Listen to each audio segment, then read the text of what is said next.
Hi, I'm Grace Fox, author and speaker. Do you sometimes wonder about God's purposes for your life? Do you sometimes think that He needs a little hand in getting them done the way you think they need to be done? If so, you're certainly not alone.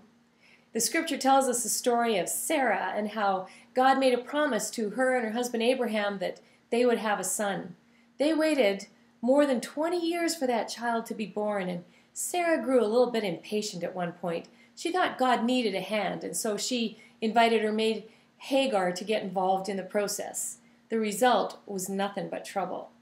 Sometimes we get impatient too, especially if we're waiting for a husband. We might think God needs our help in finding the right man.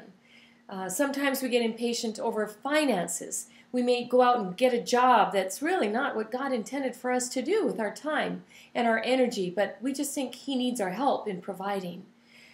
There may be other issues at stake as well in our own lives, but the promise is there that God is able to accomplish what concerns us. He will fulfill His purpose for our lives.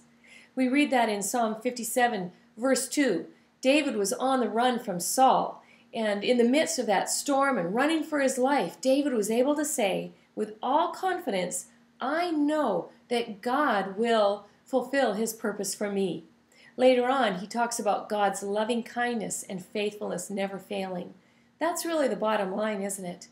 God's loving kindness and His faithfulness for us ensure that He will fulfill His purpose for our lives.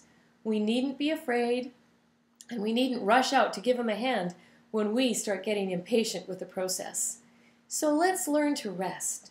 Let's learn to trust God's loving kindness and faithfulness for us. The fact that He is so concerned for our well-being, we can trust Him that He will indeed accomplish His purpose for us. It might not look like what we think, and it might not be in our timing, but He will do it His way, and that's the best way. Have a great day.